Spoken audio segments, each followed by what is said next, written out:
Tu vas bien? J'avais envie de faire un passage en live là cet après-midi, spontané justement pour suivre mon élan et par rapport au sujet que j'ai envie d'évoquer avec toi. Je pense que tu verras ça certainement en replay. N'hésite pas à faire des commentaires, à dire si ce sujet te parle. Coucou les filles, Magali, Caroline. Je sais pas si vous allez rester, mais contente de vous voir apparaître dans mon champ. J'ai envie de parler de retenue. Mais justement, vous voyez, le fait de se retenir de faire un live, de se retenir de sa parole, de retenir ses élans. Et je sais pas si c'est un sujet qui vous parle, le fait de se retenir. Pourquoi je suis là? Mais je sais pas moi, pourquoi et vous recevez des invitations. Moi j'ai rien fait, hein. J'ai rien fait du tout. Mais ouais, pourquoi t'es là, Magali? Je sais pas. Dis-moi, dis-nous. Et j'ai envie de vous parler, avant de me disperser, de parler de cette notion de retenue. Et si vous sentiez, vous, que vous reteniez vos mots, vous reteniez vos phrases, vous reteniez vos paroles, et même, voilà, si vous sentez ça par rapport à votre communication, c'est un sujet, la communication. Il y a beaucoup de personnes qui n'osent pas prendre la parole par écrit, par oral, enfin bref, tous les moyens, les canaux possibles de s'exprimer aujourd'hui. Et vous le savez aussi. Ton doigt a ripé. Non mais Magali, c'est abusé quand même ça. Et donc voilà, à chaque fois que je réponds aux commentaires, après je me disperse, vous voyez, je perds mon fil. Et donc oui, cette question de se retenir son énergie et son élan vital. Cet élan vital qui vous demande de créer, qui vous demande de vous mettre en mouvement. Et moi, alors moi, je connais très bien ce mouvement de la retenue, hein, et puis de la retenue et de la fuite aussi, parce que bon, bah, l'énergie stockée, elle va où? Faut bien qu'elle aille quelque part, hein, donc la fuite et la fuite, ça peut être dans la fuite émotionnelle, la nourriture, les relations, la consommation, la dispersion, enfin tout ce que vous voulez, hein, toutes les fuites sont possibles. Mais moi, j'avais envie de questionner ça. En ce mois de décembre, là je suis en train d'envoyer d'ailleurs l'infolettre, je me suis arrêtée pour ça, pour vous parler en fait, parce que j'étais dans ma réflexion et de me dire j'ai envie de suivre mon élan de parler tout de suite alors que j'étais en mode focus. Mais c'est comme ça, c'est ma nature aussi d'être spontanée, et à force de tout retenir, hein, à un moment donné, moi je perds la boule, donc j'ai besoin de laisser mon élan passer, et vous le savez, vous me connaissez, de parler, de diffuser mes messages. Et là, c'est vraiment cette énergie-là de se retenir dans le fait de parler, s'exprimer, dans le fait d'écrire certaines phrases et certains mots sur ses réseaux, sur son site, avoir peur de peut-être donner une image, diffuser une certaine image de soi professionnelle qui c'est une image trop personnelle, hein, ça sort du professionnel. Souvent quand en plus ça dépend avec qui on bosse, mais on va se dire qu'il y a des espèces de codes et qui fait que on les respecte et on une espèce de masque. Ça c'est le mot qui a été utilisé hier dans Business Sensible, où les personnes justement sentent les masques qu'elles portent. Donc moi je connais aussi bien ce sujet des masques, et l'idée c'est de démasquer tout le monde, tous ceux qui le veulent en tout cas, qui sentent que les masques sont trop lourds. Donc il y a les masques qui créent une retenue à l'intérieur de soi, mais il y a aussi est-ce que vous sentez ça au niveau de votre communication, que vous êtes tout le temps en train de vous retenir? Hein, que ça soit sur Instagram ou je ne sais où, mais il y a aussi quand vous êtes entre guillemets en société, dans des réseaux, dans des réunions, est-ce que vous sentez que vous retenez vos mots, vous avez des trucs à dire mais vous les retenez, vous le sentez même physiquement, cette retenue? Qu'est-ce que vous faites de cette retenue? Qu'est-ce que vous faites, et est-ce que vous voyez après comment vous compensez? Je trouve que c'est ça qui est intéressant comme sujet, au-delà du fait de s'autoriser et à lâcher la retenue, hein, lâcher les vannes, enlever cette capacité qu'on a toutes et tous à avoir des barrages hyper solides. comment on fait pour laisser passer le flux? Et ça, c'est vraiment ce qu'on a abordé aussi hier. Il y avait vraiment cette question-là, hein, de laisser le canal, notre canal créatif, en fait, s'exprimer par la voix, par notre parole, les colères, les émotions, comment on fait pour les faire passer dans des endroits où c'est pas forcément admis et autorisé, enfin, autorisé si, mais c'est pas totalement socialement admis. Comment vous faites ça, vous, d'ailleurs? Est-ce que vous avez observé que quand vous vous retenez, après, derrière, vous le payez? Moi, je trouve que c'est intéressant de se dire ça. Et puis, il y a le mouvement. Le mouvement de, je lis les commentaires après à Magali, le fait de bouger. Par exemple, moi, ma question, c'est le fait de changer de région, etc., de changer de lieu de vie, enfin bref. Et donc, le mouvement aussi. Et quand je dis le mouvement, c'est, moi, ça me parle très fort aussi de, par exemple, dans des situations pourries, même d'agression, d'être resté immobile, d'être resté coincé dans des situations, d'être pas bien dans une rame de tram ou dans un wagon de train, peu importe, et de pas m'autoriser à bouger. Et donc, je pense qu'il y a le mouvement, il y a aussi cet appel à créer, à parler, à être en mouvement, et que nous, on va retenir, parce qu'on a des bonnes raisons professionnelles d'avoir tous nos pauvres masques là sur la tronche. Des fois, les masques, on les voit pas, et quand ils deviennent lourds, on commence à les voir. Hein. C'est en général comme ça que ça se passe. Et donc, moi, j'avais cette question. Voilà. Quand vous retenez, et qu'est-ce que ça fait dans votre corps, les conséquences? Donc moi, je sais bien qu'il y a une retenue, et je la sens physiquement à des endroits, d'ailleurs, de mon corps, et je faisais pas forcément le lien avant, hein. C'est tout un travail de plein d'années pour aujourd'hui faire ces liens et ce rapport-là, et du coup de me dire, et j'ai envie de vous partager ça. Et je fais le lien entre le corps, et évidemment, vous savez, je parle tout le temps de business vivant aussi, de business sensible mais business vivant. C'est pareil pour moi, hein. C'est cette idée de connecter avec son corps et ce que notre corps nous dit, et notre corps, entreprise, corps, corporate, notre site qui est aussi un prolongement de notre corps, notamment quand on travaille en ligne, à distance, sans boutique, sans magasin, quand on n'a pas ça sous la main, entre guillemets sous la main. Du coup, est-ce qu'on habite notre site? Est-ce qu'on habite notre corps? Est-ce qu'on habite notre entreprise? Vous voyez le délire? Donc, parfois, on habite notre métier, mais on n'habite pas notre entreprise. Parfois, on habite notre entreprise, on n'habite pas notre métier. Bon, souvent, plutôt l'inverse.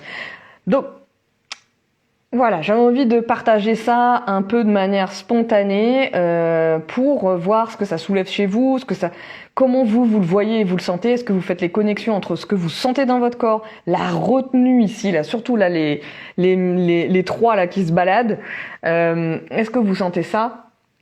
Et puis tous les masques qu'on porte, quoi. Est-ce qu'ils sont obsolètes? On est dans le mois de décembre 2022, je vous ai dit, hein, 2022, on est en mode désengagement, on est en mode désintox, on est même pas en mode détox, on est en mode désintox.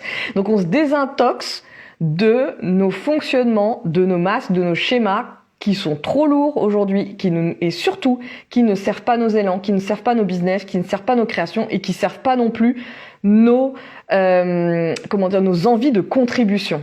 Le mois de décembre parle de ça, parle de à quel niveau tu as envie de contribuer. Et c'est vrai que si tu te retiens dans tes élans, je sais pas comment tu peux contribuer. Tu contribues que à partir du cerveau, quoi, de dire oui, alors il faut que je fasse des trucs pour la planète, il faut que je fasse des trucs pour le monde du social, il faut que je fasse des... D'accord, on est d'accord sur tout ça. Mais au-delà de ça, au-delà des trucs basiques sur lesquels on est tous d'accord, à quel niveau toi tu veux contribuer? Et si tu t'exprimes pas, si tu laisses pas ton élan, en fait moi ce que j'ai vu, c'est qu'en ayant 36 bonnes raisons de pas laisser passer mon élan, qu'est-ce qui se passe? Eh ben je somatise. Voilà, voilà, bon, bref, c'est des années d'errance et de problématiques qui sont pas résolues. Mais le fait juste de connecter avec ça, c'est important pour moi, ça fait du sens en fait, et ça permet de m'apaiser mon cerveau.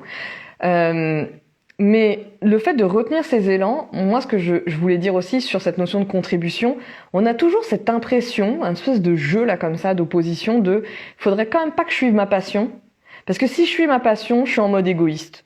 Voilà.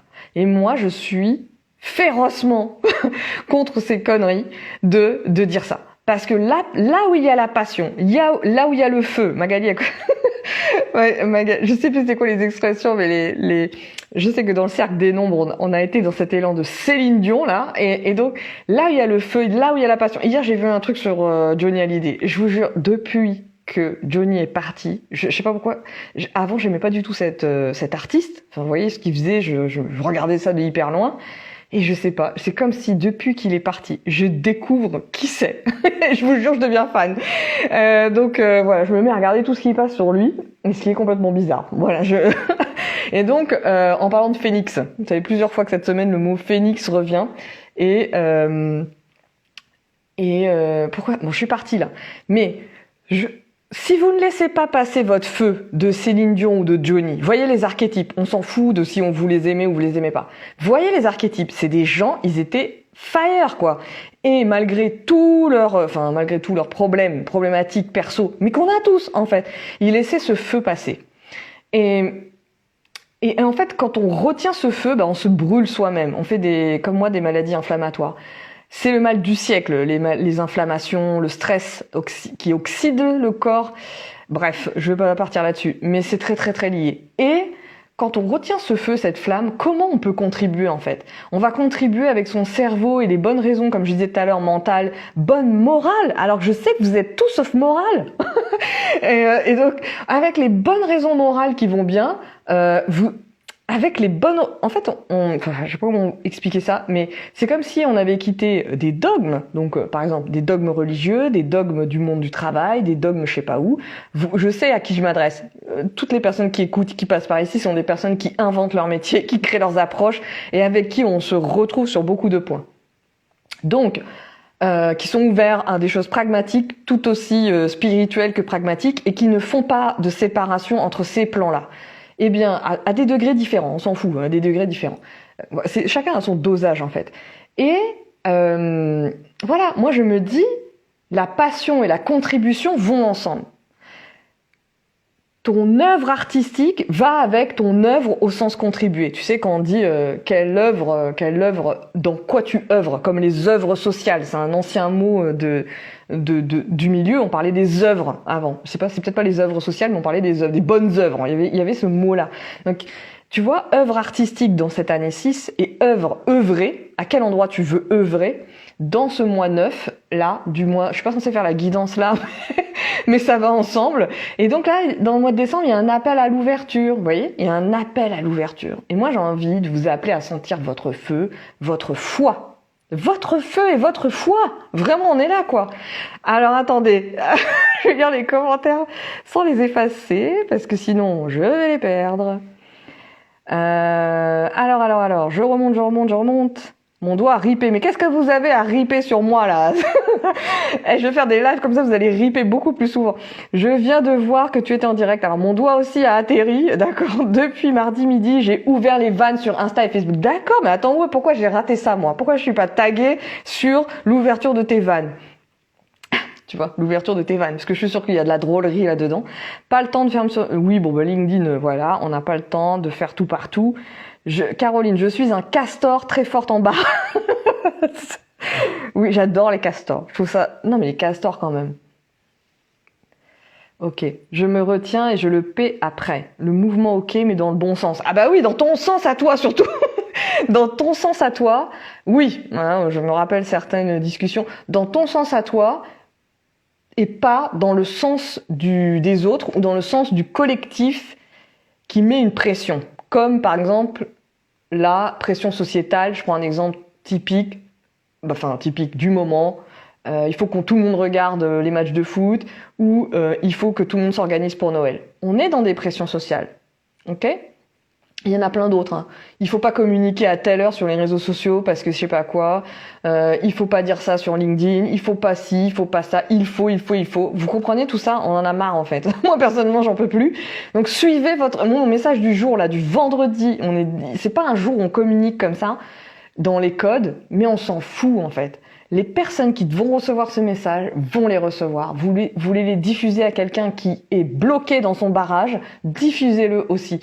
Franchement, c'est important. Si on était tous sans barrage, toutes sans barrage, en mode élan, est-ce que vous imaginez le niveau de paix qu'on atteindrait? Est-ce que vous imaginez ça? À quel point on serait on serait tous en mode festif là. On serait tous en train de rigoler dans la rue à se dire bonjour, plutôt que de voir des personnes qui sont plutôt en mode vénère, d'ailleurs même pas en neutralité, mais plutôt en mode vénère.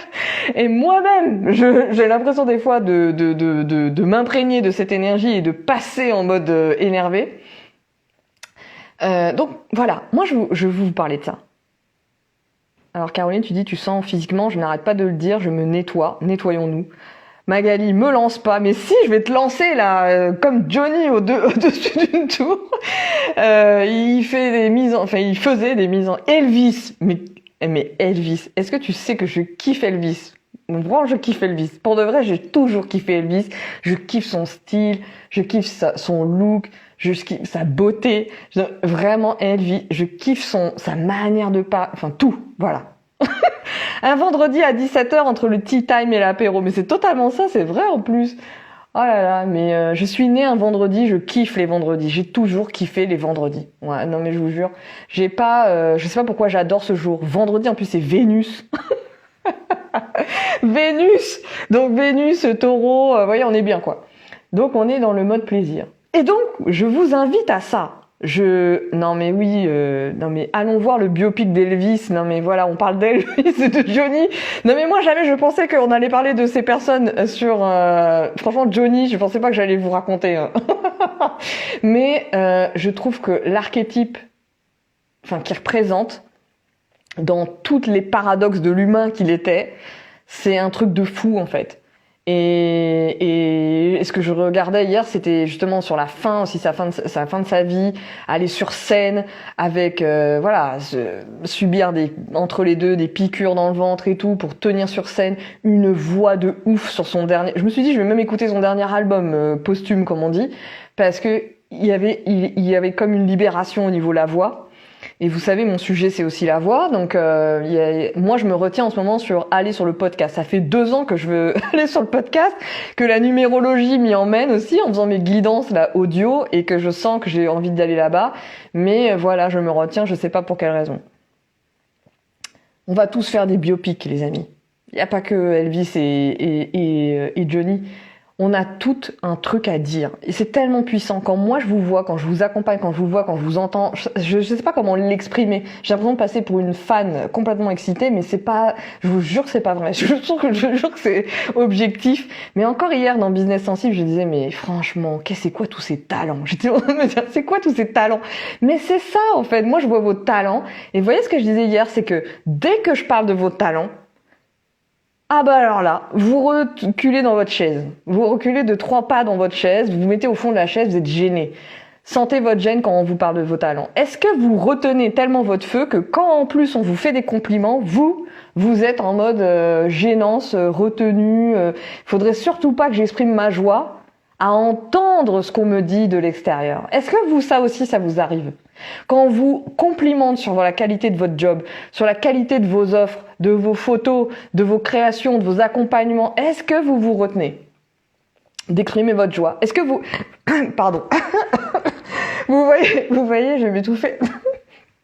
Est-ce que vous retenez comment dire, le fait de recevoir, voilà, parce que quand vous recevez, il se passe un truc aussi dans votre corps, et là vous pouvez être aussi en retenir votre joie, retenir le fait de sauter sur la personne qui vous fait un compliment pour pas pour l'agresser, mais pour exprimer votre joie. Vous retenez vos larmes. Combien de fois j'ai retenu mes larmes? Combien de fois? Maintenant je les retiens plus, je m'en fous. Même dans mes animations, je m'en fous. Pourquoi? Parce que c'est une énergie, parce que c'est humain, parce qu'on est des humains et des humaines, parce qu'en fait en plus on prône cette libération de nos émotions. Donc pourquoi on prône ça et puis qu'après on n'ose pas le faire? C'est quand même fou. Donc moi c'est ça dont j'ai envie de vous parler, et c'est pour ça que, vous voyez là, je retiens pas un peu ce côté où je m'enflamme et je m'emballe, parce que c'est ma nature en fait. Moi je suis comme ça. Des fois j'ai envie de faire des blagues, j'ai envie de faire des citations, j'arrive pas, les mots se placent autrement, mais en même temps ça fait un truc drôle, et bah tant mieux. C'est ce truc moi que j'ai envie de vous inviter à faire.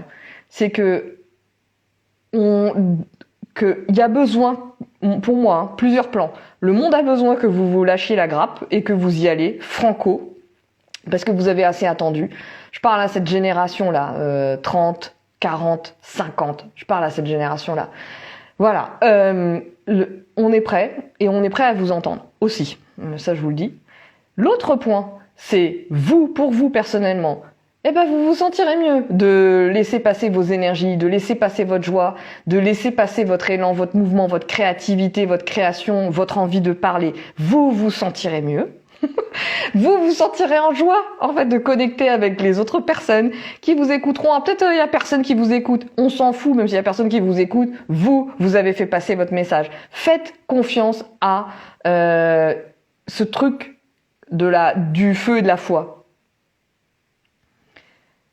C'est ça aussi, cette posture de puissance, leadership et humilité en même temps pour moi. C'est-à-dire cette alliance entre je parle, je laisse mon feu passer. Et quand je dis mon feu, c'est pas un feu destructeur. Je laisse mon feu créatif, créateur passer. Il y a des liens qui se créent. Possiblement avec des gens qui me connaissent pas, avec des gens que je connais, enfin, voilà. Il y a peut-être des gens qui vont détester. Ouais, d'accord. Ils vont pas me le dire en plus. Il y a plein de choses qui peuvent se passer. Mais vous, après, derrière, vous vous sentez bien, en fait. Vous avez laissé, et il y a quelque chose d'autre qui arrive. Et c'est ça qui est magique, c'est la créativité. C'est que quand vous laissez passer votre flux à vous, ce que vous ressentez, ce que vous avez envie de dire, ce qui se passe, c'est que la créativité arrive, le flux arrive en fait, et quelque chose qui vient et qui est serein, qui est apaisé. Et ça, c'est un exercice. Je dis pas que une fois qu'on a libéré, ça y est, c'est tout feu, c'est tout fluide. Non. Je pense qu'il y a toujours des moments où on est rebloqué, où on va se retenir, etc. Parce que moi, ça me le fait dans tous les nouveaux endroits où je vais, par exemple. Voilà. Donc il y a nos fameuses habitudes, et puis là où on se retient dans nos endroits. Caroline, tu dis « Mes larmes, je les lâche bien aussi ». Non, c'est Magali. Alors attendez. Je remonte. Mon film va être dingue. Mais bien sûr. Non, mais attendez. Et j'y travaille, accepter, exprimer ma joie. Bah oui, c'est clair. Toutes les deux, là, vous êtes des meufs... J'allais dire, vous êtes des meufs de joie. Oh là là, je me retiens tout le temps. J'ai du mal à accueillir les compliments. Mais les larmes, je les lâche bien. J'aime bien pleurer, ça fait du bien. Vous voyez, ça va ensemble, quoi. La joie et les larmes. Et cette vulnérabilité, parce que même dans la joie, on peut se sentir vulnérable, d'exprimer sa grande joie profonde, presque d'enfant. Je pense qu'on peut se sentir vulnérable à exprimer sa joie, à ressentir sa joie, en fait. Et autant que les larmes. Moi, je pense qu'on peut être pudique là-dessus. Moi, j'étais longtemps pudique là-dessus. Et je sais pas, cette année, tout s'est réouvert par rapport à ça. Et j'espère aller sur justement cette guérison physique à laquelle j'aspire. Mais bon, peut-être qu'il y a encore du chemin. Mais en tout cas, voilà, je sortais d'un échange là où on a parlé de ça, de se retenir, des retenues, des masques. Donc regardez où sont vos... Moi, je vous propose cet exercice, tiens. Je propose jamais d'exercice parce que bon, je me dis que vous en avez pas besoin, mais en fait, bon, pourquoi pas. De faire la liste, de regarder tous les masques que vous avez portés cette année, en regardant les cercles où vous êtes en relation. Le masque, je sais pas moi, de il faut que je sois hyper pro. Le masque de il faut que je sois hyper sérieuse. Le masque de je m'habille comme ça parce qu'il faudrait quand même pas que je passe pour je sais pas quoi. Le masque de je suis une personne qui je sais pas moi, qui est hyper compétente et parfaite. Donc du coup, je parle pas de mes maladresses, voilà. Regardez tous les masques, le masque du silence, le masque de la honte, le masque de la culpabilité. Là, vous avez ressenti ça dans vos familles, avec vos proches. Regardez ces masques et qui sont trop lourds aujourd'hui. Le mois de décembre nous invite à nous délester, à nous désengager, à être en désintox. Et en désintox, non pas du chocolat ou de la drogue, mais de la désintox de tous ces schémas qui nous alourdissent. On arrive en 2023 avec cette notion. Vous voyez, je fais le parallèle avec les coupures, électricité, machin. C'est retour à l'essentiel. On est dans ça. Et donc, retour à l'essentiel égale tous les masques sociaux que je porte et les masques culturels, les masques sociétaux, les masques familiaux et les masques perso qu'on s'est créés, pro, on les dépose. Si on n'est pas prêt à les déposer, c'est juste de faire un dessin, vous voyez, avec des masques partout et de dire, ça je peux l'enlever. Ça, je peux pas. Je verrai en 2023. Vous voyez l'idée? C'est pas de rajouter de la culpabilité sur de la culpabilité. C'est juste de dire, ces masques-là me conviennent plus. Mais l'important, c'est de les regarder en face. C'est vraiment l'appel 2023. Donc moi, je vous propose de faire ça et de gagner de l'avance et de faire ça dès maintenant en 2022. De se délester. De partir légère. Je vais devoir y aller. Bah, coucou, bon week-end, Caroline. Je suis en joie. Bah, super. Tu as raison. Alors, tu as raison sur la joie et les personnes me renvoient le bienfait que ça leur procure. Mais oui, mais non, mais clairement, non, mais ça, c'est la plus grande des énergies. Enfin, c'est pas grande, c'est la plus puissante. C'est une des plus puissantes énergies qui soit. Ben, vous le savez, le sourire, quoi. Donc voilà, sur ce, je veux vous laisser parce que je pense que j'ai parlé plus que je voulais. Bah très vite, Magali. J'ai une surprise pour toi pour le 20 décembre. Et pourquoi je fais... Non, mon teasing n'est pas bon là. Et puis, je vous laisse mettre des commentaires, partager cette vidéo, mettez des commentaires, likez pour aussi contribuer, soutenir mon travail. Parce que les algos, franchement, ils sont en train de nous tuer là en ce moment, les gens qui payent pas des pubs. Sur toutes les plateformes, c'est un truc de fou comment la visibilité se perd. Et puis de commenter, de répondre à cette question là où tu te sens retenu en privé ou en public, tu peux le faire sur ma messagerie privée évidemment. Salut, à très vite.